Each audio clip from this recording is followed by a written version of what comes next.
Today I want to talk about Subnautica 3, more specifically, 5 things the next Subnautica title needs to be more successful than the previous games. Before I begin, I want to emphasize that these points are, more or less, personal opinions. But treat this video like an open discussion, because I really want to hear what you guys have to say too. These videos are always much more fun whenever we as a community get together and discuss ideas. So yeah, don't be shy. Comment down below if you agree, disagree, hate the entire video, hell, make fun of my mother if you want. This is the internet after all. You have the freedom to say whatever you want. But just keep in mind that I do too. But anyways, let's get right into the first feature Subnautica 3 should definitely add. For those of you that don't know, terraforming is the ability to create and destroy the environment, and this was actually going to be a key feature in the first Subnautica using a tool called the Terraformer.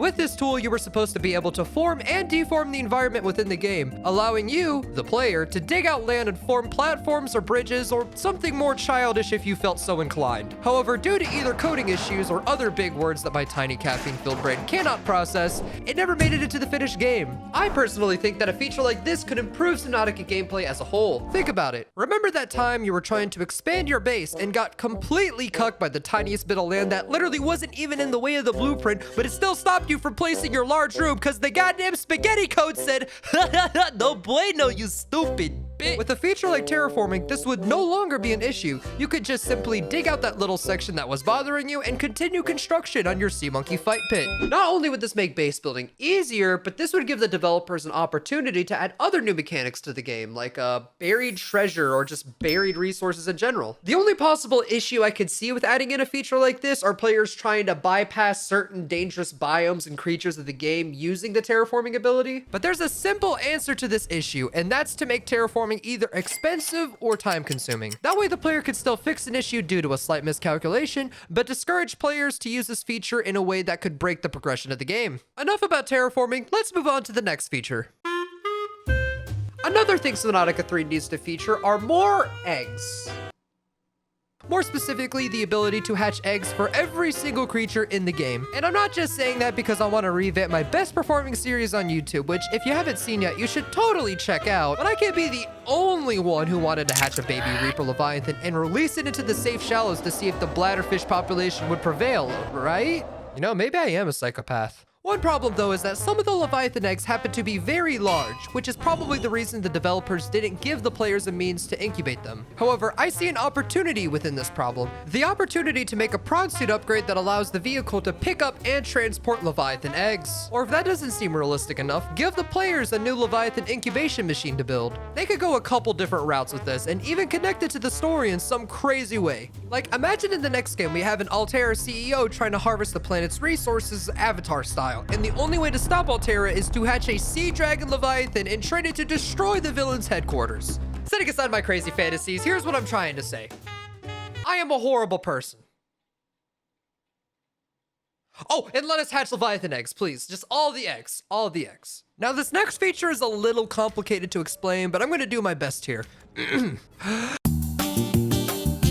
And I think a really good example I can use here are the interactions between stalkers and scrap metal. Trust me, guys, I know it was painful waiting around for these guys to chew away like Marines with a 6-4 color crayon box. But this was a really cool feature that could have definitely been done better, but overall added a layer of depth and character to the Stalker that I haven't really seen done in any other survival game. Another great example of this from the first game is the relationship between the jelly shrooms and the crab snakes. Seeing the crab snakes for the first time go in and out of the jelly shrooms, finding their eggs in there, and seeing this behavior recreated in the alien containment units was such an interesting and immersive feature, even if it didn't benefit the player. It once again adds that layer and depth to these organisms. You also have the sea monkeys from Below Zero that rob you at first, but later on give you peace offerings in hopes that you return their eggs. Yeah, like that's never gonna happen. And speaking of Below Zero, there was a scrap concept that would have introduced parasites into the game. These parasites would have not only altered the behavior of their host, but give them new abilities as well, such as explosive tracking pods or god damn, is that a Kamehameha from Fortnite? It's features like this that set Subnautica apart from other survival game titles, and they need to be doubling down on it. Moving on, there is a feature in Subnautica that has been criminally underutilized throughout the entire series. And that feature is the There's only a handful of architect machines that you get to interact with in the Subnautica series, and those are the big f***ing gun tower, the special sauce distributor, Build-A-Bitch Alien Edition, and Alan's arms. All these machines were honestly really cool to use at the time, but you only get to use them once per playthrough, and then they're about as useless as a Play-Doh bomb shelter. But these are just the machines that you're able to interact with. There are many more that you can find and scan in the game, and that's it. What? No, dude! You get some funny little facts and trivia about the items, but we don't get the ability to learn how to make them, whether it's functional or just decorative. Personally, I think this is the biggest wasted opportunity in Subnautica, even bigger than the largest Leviathan-class creature ever discovered on Earth. Your mother. But seriously, imagine having floating arms for your prawn suit that you could control and switch out at any time. Now instead of 1 or 2 upgraded arms, you can have up to 4. Or what about the spider Roombas that you can find in architect bases? Imagine if you could craft one to watch over your own base and it could like patch up holes in the hull automatically once it takes damage. I know these ideas might sound downright game-breaking, but it's not like I'm saying to give these to the player right off the bat. Make the player work for them. It'll feel a lot more rewarding to have and help balance out the power of these machines. Or if they wanted to take it a step further, make the machines only compatible with a special energy source or material like ion cubes, batteries, power cells. It doesn't matter too much. The point is, these items can be balanced. So goddammit, let me craft a doomsday device, please. But if there's one thing I think every Subnautica fan wants to see in the next title, it is... I think it's safe to say that majority of the community prefers the biomes in the first Subnautica rather than Below Zero. Why? Because majority of Below Zero's biomes are simply too boring.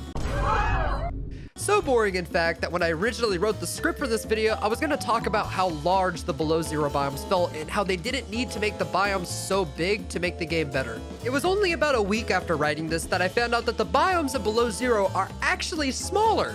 They just felt large because there's really nothing to explore in them for the most part. For example, let's compare the surface biomes of both games. Most of the surface of Below Zero was just ice, snow, ice, ice, fluffy crocodile, and this godforsaken annoying monstrosity. And while we're on this topic, let's talk about everyone's favorite biome in Below Zero, the Arctic Spires. When I explored this area on my hover bike in my first playthrough, I genuinely felt like I had wasted my time. I had the expectation that I was going to be able to find some really cool blueprints or maybe some new materials, but I ended up winning something else instead.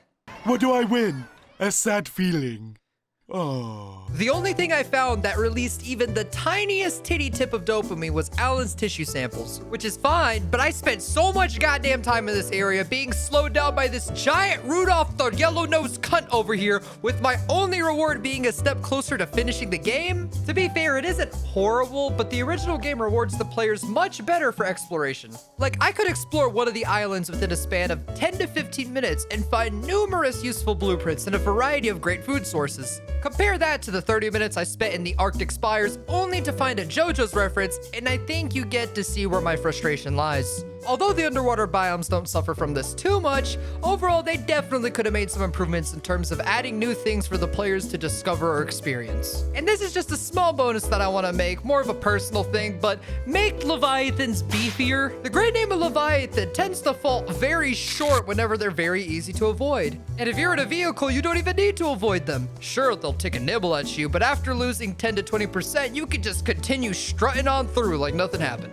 I include this as a bonus point because I don't think Subnautica necessarily needs this feature, especially when compared to the other features that I brought up in this video. However, what you need is more entertainment. And you can get that by clicking this video right here. But right before you do that, I want to give a huge thanks to my first 2 Patreons, Daniel Bradfield and 4Tomato, and I'm not gonna say that other name. This is a lot better. These are people who have been with me on this content creator journey for a long time, and to show them thanks, they will now become one with me.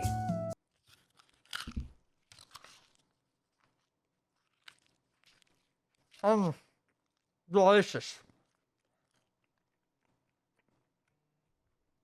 Anything for the money. Oh. Have a good day.